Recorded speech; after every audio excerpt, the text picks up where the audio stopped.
여러분 안녕하세요. 눈 내리는 걸 바라보는 여자, 그러면서 감상에 빠질 수 있는 여자, 책 쓰는 여자 이현숙입니다. 저도 그렇게 해야 돼요? 네. 안녕하세요. 같이 네. 책 쓰는 여자 신경주입니다. 네, 아주 훌륭한 이름인 것 같아요. 정말 이 아이디어가 선생님 진짜 존경합니다. 팍 와닿죠? 그렇죠. 주변에 이제 저희 딸도 그렇고 주변의 사람들한테 얘기해도 좋다.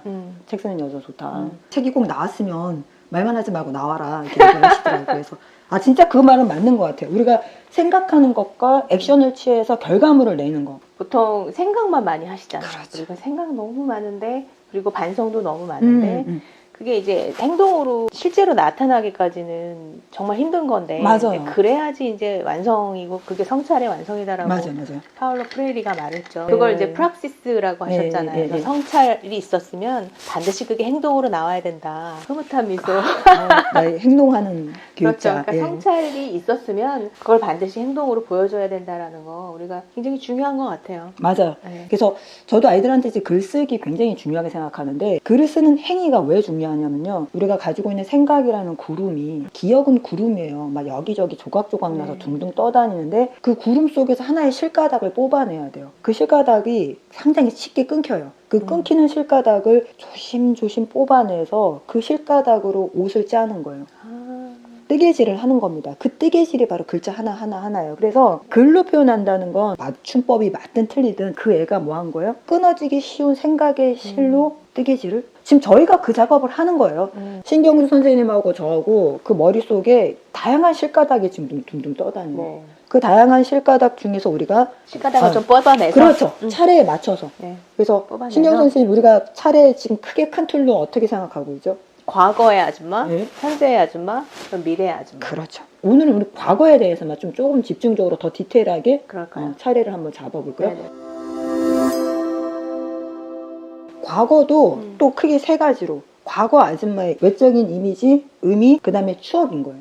추억인데 저는 추억을 두 가지로 생각해요. 아줌마라는 사람의 추억의 좋은 점, 좋았던 기억. 예, 안 좋았던 기억. 기억. 과거에만 해도 차례가 4개가 들어가는 거죠. 그러네요. 이미지 먼저 떠올려 볼까요? 이미지 먼저. 예. 네. 아줌마 하면 제일 먼저 떠오르는 그 뻐구리 파마가 있죠. 엄마가 항상 이제 파마하고 오면 그 보자기 씌워줘요. 그렇죠. 이런 거. 그럼 그걸 하루 반나절 정도는 말고 계셨던 것 같아요. 그래서 파마하고 오면 그 냄새. 엄마 파마했구나 알 수 있죠. 그리고 늘 같은 스타일? 음. 근데 단지 길이도 같아요. 그죠? 여기 어깨 넘으면 안 돼. 성냥개비 위에 머리가 이렇게 조금씩 커지듯이 시간이 지날수록 요 고음만 그치, 머리가 이제 길어서 네. 하는 거지 풀리지는 않는 것 같아요. 아줌마 하면 제 기억에는 파마머리인데, 또 세련된 아줌마는 그 파마머리에 드라이를 살짝 하셔. 저희 엄마 같은 경우는 그루프. 그 분홍색 그루프. 찐 여기 세 개, 여기 세 개, 여기 세 개. 그 다음 뒤는 안 봐. 과거 아줌마들 보면은, 저도 제가 예전에 각자의 서랍이라는 쓴 글이 있는데, 항상 미용실 지나가면 거기에 최소 2-3명 다다다닥 앉아 계시는데 머리 이따만한 거 그 집을 그렇죠. 쓰고 앉아서 주로 야구르트 드시면서 화토를 치셨다. 그리고 우리 미용실 원장님이 그 당시에는 왜 사람들도 많이 오가고 하기 때문에 유지시죠. 오피니언 리더? 아우, 그렇죠. 그 동네에 참새방앗간 같은 그렇죠. 그런 곳이었잖아요, 미용실이. 그렇죠. 소문의 원산지이자 발상지. 그렇죠. 네. 네. 찌라시의 원조. 좋게 얘기하면 오피니언 리더지만 옮기잖아요. 누가 누구네 이랬고 누구네 이랬고 안 해야 될 말도 참 많았을 텐데 자기만 알고 있어. 자기한테만 얘기해. 자기만 알고 알고 있어. 있어. 이거 아무도 몰라. 다 알고 있어. 그랬대. 저랬대. 너무 재밌잖아. 너무 재밌다. 요즘 20, 30대는 이런 기억 없을걸요? 자기 원하는 스타일 가고 멀리 가죠. 예약해서 가고. 내 개인적으로는 미용실 원장이나 그 디자이너하고 친해도 전혀 예전의 미용실은 아니죠. 그것도 많이 달라진 거네요, 사실. 그러네요. 우리가 외모에서 헤어가 차지하는 비중이 80%. 80%요? 근데 아줌마들이 왜 주로 그런 빠마머리, 왜 빠마머리 많이 하셨을까요? 펌이라는 것 자체가 퍼머넌트에서 온 건데 그게 이제 그렇죠. 영원하다 그런 그렇죠. 거잖아요. 예. 오래 가기 때문에 예. 이제 그렇게 이름 붙여진 건데 싼 값에 오래 갈 수 있는 거. 그렇기 때문에 그냥 다 하지 않았을까 생각이 들어요. 그래서 저는 소설을 통해서 좀 알게 되는데요. 이게 이제 개화기 이후에, 그러니까 쉽게 얘기해서 1894년 가보개혁 이후에 이제 여자들이 퍼머먼트를 하는데 주로 어떤 여자들이 했냐면요. 일본 유학 갔다 오고. 신여성. 그렇죠. 신여성. 사실은 그때 댕기를 자른다, 쪽진머리를 자른다는 건 정말 이거는 획기적인 일이에요. 그쵸. 그런데 거기다 파마. 그 다음에 저고리에 검정 치마에 하이힐. 여자 구두 하나가 쌀가마니 2개예요. 그리고 양쪽이면 쌀가마니 4개잖아요. 그래서 풍자한 그 신문에 보면 신여성이 서 있는데 밑에 발에는 구두가 신겨 있는데 밑에 쌀가마가 4개. 아, 우리가 상품 시장에서도 모방이라는 게 있잖아요. 그 어떤 상류계층에 대한 모방이거든요. 그렇죠. 그래서 파마를 한다는 건 일종의 굉장히 상류계층의 여자, 예쁘고 안 예쁘고 세련된 걸 떠나서 파마는 뭔가 앞서가는 거고 신여성을 의미했던 거예요. 그리고 일제시대 때 실제 파마값도 굉장히 비쌌고. 우리가 그 파마의 기원을 가면 저는 오해를 했었네요. 아, 되게 오래 갈 수 있는, 그러니까 귀찮으니까, 본인이 손질하기 귀찮으니까, 물론 그런 것도 있겠지만, 그분들 나름대로는 멋부림이었네. 엄청난 멋부림인 거죠. 본인 나름대로는 멋부림이었네. 우리가 그렇죠. 보기엔 촌스러웠는데.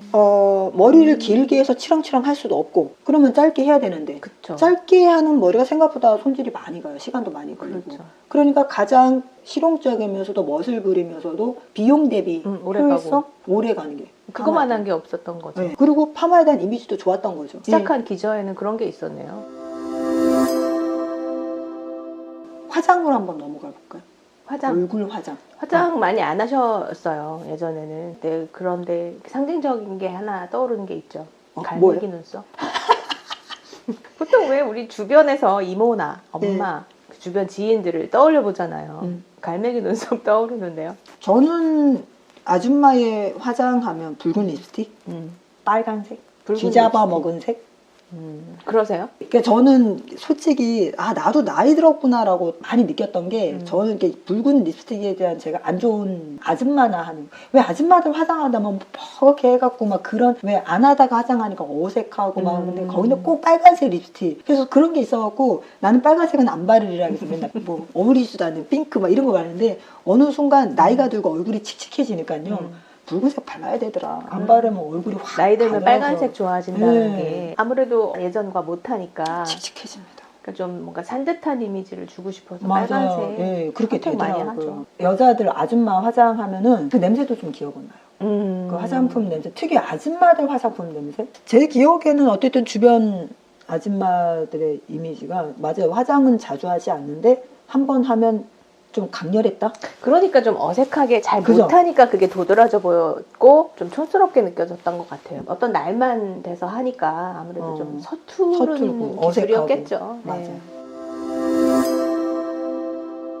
의상에 대해서 한번 얘기해 볼까요? 아줌마들의 의상. 떠오르는 의상. 솔직히 왜 난 아줌마 하면 그 몸빼 바지가 떠오르는지. 근데 사실 그럼 내가 진짜로 내 주변에 몸빼 바지 입은 아줌마가 있었냐? 미디어 아닐까요? 그죠. 하나하나 따지고 보면 또 몸빼 바지 입은 아줌마를 많이 보지는 못해요. 엄마들이 뭐 그렇게 집에서 몸빼 바지 입고 계신가? 생각을 해봤을 때는 아니었거든요. 입으실 때도 있죠. 저도 집에서 편한 바지 입고 있는데 그게 이제 꼭 몸빼 바지는 뭘 예상하시는지 모르지만 꽃무늬 말씀하시는 거 아니에요? 화투가 생각나는 화려한 꽃무늬에 미디어인 것 같아요, 선생님. 그런가요? 그러니까 그 전원일기? 네네 그런 거. 그러니까 미디어에 나타난 그 아줌마의 이미지가 우리한테 많이 남아있는 것 같아요. 미디어에서 비춰지는 그런 아줌마는 생각해보면 왜 우리 드라마를 한번 생각을 해보면 아줌마라고 불려지는 그런 사람들을 생각해보자고요. 그러면 보통 부잣집이 나오잖아요. 그렇죠. 그럼 거기서 왜 사모님이라고 부르죠? 거기 왜 주인이나 뭐 이런 사람들은 사모님이라고 부르지만 아줌마라고 불려지는 사람들을 떠올려보세요. 예, 일하시는 분들. 아줌마, 여기 빠빠야 주스 한 잔 갈아주세요. 네네 뭐 그렇던지. 그래서 미디어가 지금- 만들어내는 그런 이미지들 굉장히 많잖아요. 그렇게 좀 각인된 건 아닌가 싶어요. 맞아요. 몸빼 바지라는 게 사실 일제시대부터 일본 국민들한테 입히기 시작한 거예요. 일본에서 일본 정부가 몸빼도 일본 말인가요? 예, 그럼? 그죠. 전쟁을 본격적으로 해야 되는데 그러려면 사람들을 이제 일을 많이 시켜야 되고 노동을 해야 되잖아요. 그러니까 남자들은 이제 국민복 같은 거 이제 입는데 여자들은 뭘 입을까 했더니 그 일본 특정 지역에서 여자들이 많이 일할 때 입는 옷이 그 스타일 옷이에요. 이렇게 허리 짤룩, 발목 짤룩 통.